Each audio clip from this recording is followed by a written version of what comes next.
آج کے پروگرام میں میں حضرت غوث پاک شیخ عبد القادر جیلانی رحمۃ اللہ علیہ کی کرامات کا ذکر کروں گا۔ نمبر 1، روپوں کی تھیلی سے خون کا نکلنا۔ حضرت شیخ ابو العباس الخضر الحسین الموصلی رحمۃ اللہ علیہ نے فرمایا کہ ایک رات ہم بہت سے آدمی حضور غوث اعظم کے مدرسہ میں حاضر تھے۔ خلیفہ المستجن باللہ آپ کی خدمت میں حاضر ہوا اور سلام عرض کرنے کے بعد آپ کے سامنے ادب سے بیٹھ گیا اور 10 عدد تھیلیاں جو روحوں سے بھرپور تھیں لایا۔ آپ کی خدمت میں ان کا نذرانہ پیش کیا۔ آپ نے لینے سے انکار کر دیا۔ خلیفہ نے بہت زیادہ اصرار کیا۔ آپ نے اتنے اصرار پر صرف 2 تھیلیاں لے لی، ایک تھیلی کو دائیں ہاتھ میں اور دوسری تھیلی کو بائیں ہاتھ میں پکڑ کر نچوڑا تو ان تھیلیوں سے خون نکلنے لگا۔ آپ نے خلیفہ سے فرمایا، کیا تم خوف خدا نہیں رکھتے؟ لوگوں کا خون نچوڑ کر تھیلی میں بند کر کے میرے پاس لائے ہو؟ Subscribe now and press the bell icon. Never miss an update. خلیفہ یہ دیکھ کر اور سن کر بے ہوش ہو گیا۔ پھر آپ نے ارشاد فرمایا کہ اگر مجھے خلیفہ کے آل رسول ہونا مد نظر نہ ہوتا تو میں یہ خون تمہارے محلات پر بہا دیتا۔ آپ نے فرمایا، ترجمہ: میں نے خدا تعالیٰ کے تمام شہروں کی طرف دیکھا تو وہ سب مل کر رائی کے دانے کے برابر تھے۔ نمبر 2، حضرت شیخ عبد القادر جیلانی رحمۃ اللہ علیہ فرماتے ہیں، میں ایک دن کسی جنگل کی طرف چلا گیا جہاں کوئی چیز بھی کھانے پینے کے لیے میسر نہ تھی۔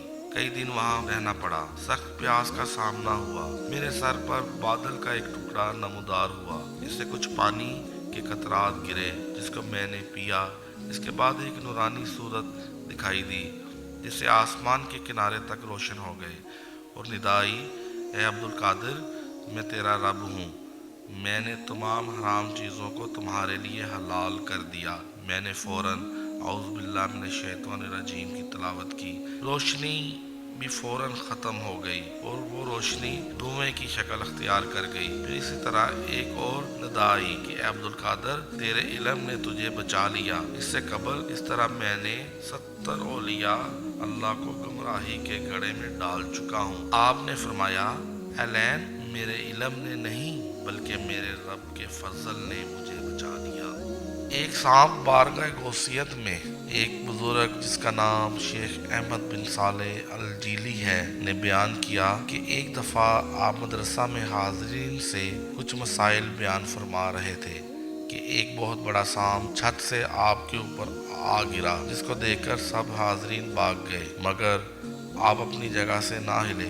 سانپ آپ کے کپڑوں میں گھس گیا اور تمام بدن پر سیر کر کے گریبان سے باہر نکلا اور گردن مبارک پر لپٹ گیا، مگر آپ نے بیان بند نہ کیا اور نہ ہی جسم کو جنبش دی۔ سانپ زمین پر آ گیا اور آپ کے سامنے کھڑا ہو گیا اور کچھ کہہ کر واپس چلا گیا۔ لوگ پھر اپنی اپنی جگہ پر واپس آ گئے اور آپ سے عرض کرنے لگے، حضور، سانپ نے آپ سے کیا بات کی؟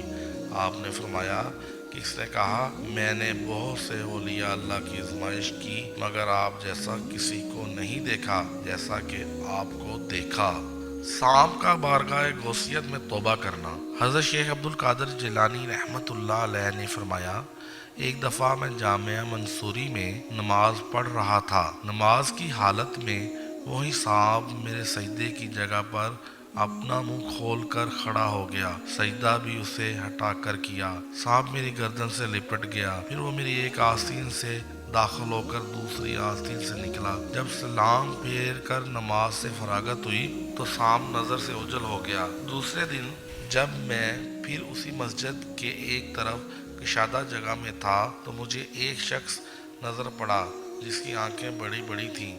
اس سے میں نے اندازہ کیا یہ انسان نہیں بلکہ جن ہے، تو اس شخص نے مجھ سے کہا، میں وہی سانپ ہوں جسے آپ نے کل دیکھا تھا۔ میں نے اسی حالت میں بہت سے اولیاء کی آزمائش کی مگر آپ جیسا ثابت قدم کسی کو نہ پایا۔ پھر وہی سانپ آپ کے دست حق پرست پر نائب ہو گیا۔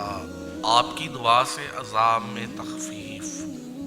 حضرت محبوب سبحانی کی خدمت اقدس میں حاضر ہو کر ایک شخص نے عرض کی کہ حضور میرے والد کے انتقال کے بعد میں نے اسے خواب میں دیکھا کہ اس نے مجھ سے کہا کہ میں قبر کے عذاب میں گرفتار ہوں تم میرے لیے بارگاہ غوثیت پناہ سے دعائے خیر کراؤ۔ بارگاہ غوثیت سے ارشاد ہوا کہ تمہارے والد کا کبھی مدرسہ کے دروازے سے گزر ہوا؟ اس نے کہا جی حضور۔ آپ یہ سن کر عالم سکوت میں ڈوب گئے۔ پھر دوسرے دن وہی شخص حاضر ہو کر عرض پرواز ہوا کہ حضور آج میں نے اپنے والد کو اس حالت میں دیکھا کہ وہ ہر طرح سے خوش ہے اور سبز لباس پہنے ہوئے ہیں، اور مجھے کہا اب مجھ سے غوث اعظم کی دعا سے عذاب دور ہو گیا ہے، اور مجھے میرے باپ نے وصیت کی کہ تم بارگاہ غوثیت میں حاضری دیتے رہا کرو۔ Subscribe now and press the bell icon. Never miss an update. Studio 99 Production House.